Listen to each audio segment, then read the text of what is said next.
Dave Revsine, Gerry Dinardo, and Howard Griffith, stop number 11 on our tour, Lincoln, Nebraska.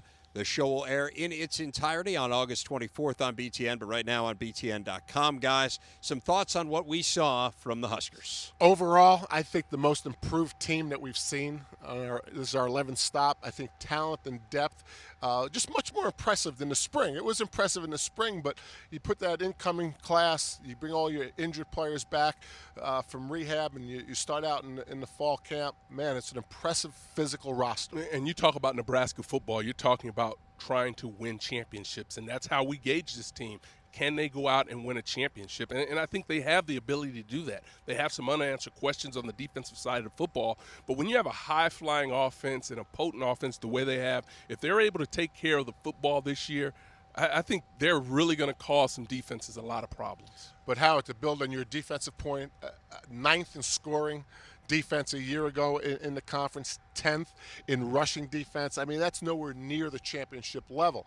And the players know it. The coaches have preached it. I mean, this is one of those deals where the schedule's favorable, the talent's deep, everyone knows the issues. If they can address it with a favorable schedule, they're going to be in the hunt. Well, every Nebraska fan wants to know about that defense, and we should say that unfortunately we weren't able to see team drills just because of the way the schedule worked out. It's a two-a-day practice. They're going to do the team stuff where they put the defense head-to-head against the offense later today. So it's a little bit of an incomplete report card, but based on what you guys saw, is the defense going to be better? It is, and it's mostly based on talent. I think it's mostly based on identifying the problems last year, which a lot of them were big plays on defense. And you can solve big plays on defense because it's usually missed tackles, which the coaches are constantly talking about.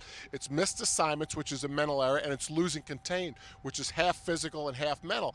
And when you can identify those problems and you have a talented roster, I think you have a really good chance of solving the problem. 60-plus plays of 20 yards or more that this defense gave up last year.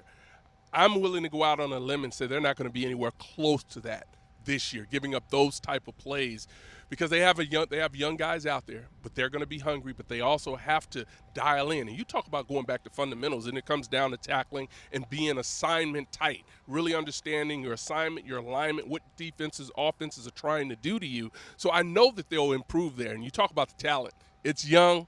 But, man, this is a good-looking football team. Yeah, I think they're going to improve as well. And just to clarify, a big play, each staff does it different, but the staffs I've been on does passes over 15, runs over 10, just to give people a sense of what we're labeling a big play.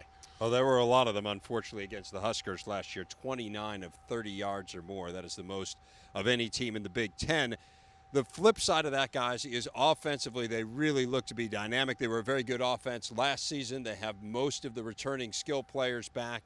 The line is impressive. I mean, they put a couple lines through there that I think a lot of people in the Big Ten would be happy to have. It seems to me the only thing that can stop this offense, Howard, is this offense turning the ball over. And that's something that they had a problem with last year, quite frankly. But I think they'll grow from that. They'll understand this is a very hungry team. You talk about Taylor Martinez. He's been one of the people that have turned the football over. So he'll do a better job this year, I believe, in taking care of the football and playing with inside of the game. I think he has so many weapons that are on the outside at the wide receiver position, right behind him at the tailback position, that he just needs to play within himself and not worry about making those big plays every play.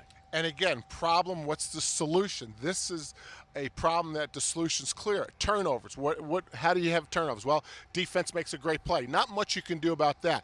But a quarterback throws the ball where he shouldn't. How do you solve that problem? Experience. How about Howard? You did a video on it. How you hold the football. Well, my goodness, some of these guys have been around a long time. Right. They should know how to hold the football. So the issues on defense and issues on offense all have answers that you can just identify, and that is good news. And that's what makes this team so scary. Right.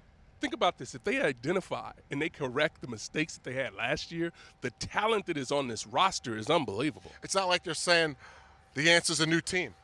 The answer's no talent. Those are real issues. These aren't issues that they can't solve. At 35 turnovers last year, tied for the second most nationally, and they were still one of the top 30 scoring teams in America. It gives you a sense for how potent this team could be if they hang on to the ball. Again, our show airs on the 24th of August on BTN.